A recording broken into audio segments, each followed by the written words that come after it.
안녕하세요. 역사유치원입니다. 피천등님의 수필 5월을 소개합니다. 5월은 금방 찬물로 세수를 한 21살 청신한 얼굴이다. 하얀 손가락에 끼어있는 비취가락지다. 5월은 앵두와 어린 딸기의 달이요. 5월은 모란의 달이다. 그러나 5월은 무엇보다도 실록의 달이다. 전나무의 바늘잎도 연한 살결같이 보드랍다. 21살 나이였던 5월, 불현듯 밤차를 타고 피서지에 간 일이 있다. 해변가에 엎어져 있는 보트, 덧문이 닫혀 있는 별장들, 그러나 10월같이 쓸쓸하지는 않았다. 가까이 보이는 섬들이 생생한 색이었다. 실록을 바라다 보면 내가 살아있다는 사실이 참으로 즐겁다. 내 나이를 세어 무엇하리. 나는 5월 속에 있다.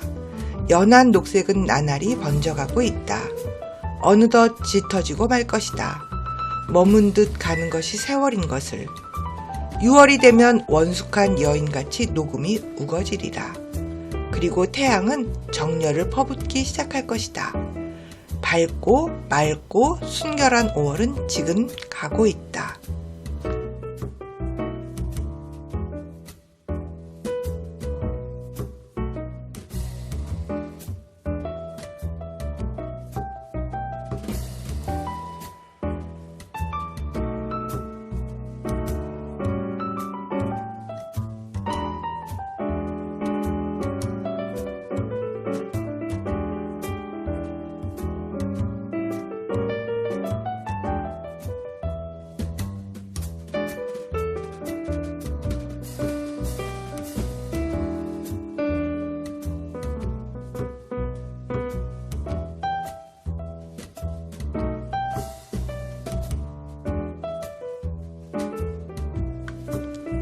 5월입니다.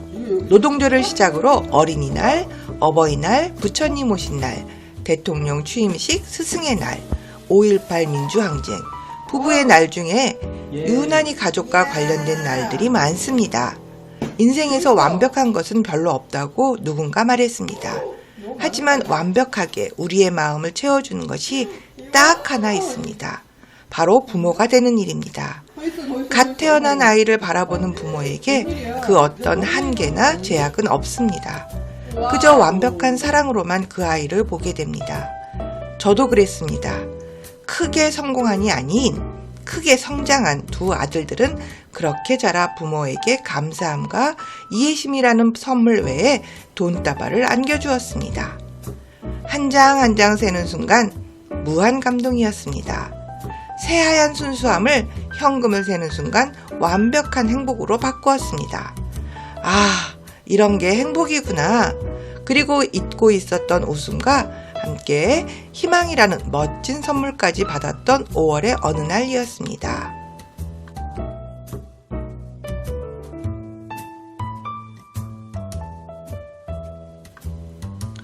(5월이) 되면 더 기억나는 사람입니다. 과거에 열정적이고 모든 일에 최선을 다하며 사는 사람이었고 가족을 위해선 무조건적인 희생을 했습니다. 열심히 몸과 마음을 다해 살아온 사람입니다. 바로 88세 정희수님, 나의 시어머님이십니다. 어느 날부터인가 그런 어머니와의 소통이 어려워지기 시작했습니다. 어머니를 부를 때도 딴 데를 보고 있을 때가 많았고 TV 소리를 너무 크게 틀어놓기도 합니다.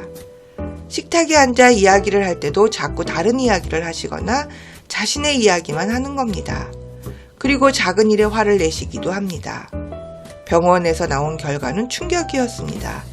한쪽 귀는 거의 장애 등급이 나올 정도로 어두워졌고 남은 한쪽도 이렇게 방치하게 되면 점점 나빠진다는 것이었습니다. 듣는 능력이 좀 떨어지는 건 알고 있었지만 일이 심각한지는 몰랐습니다. 그리고 일이 오랫동안 어머님 귀에 문제가 있었는데 참고 생활하게 한 것이 정말 죄송했습니다. 당장 보청기를 해드리려고 검사 받고 맞춤까지 끝냈습니다.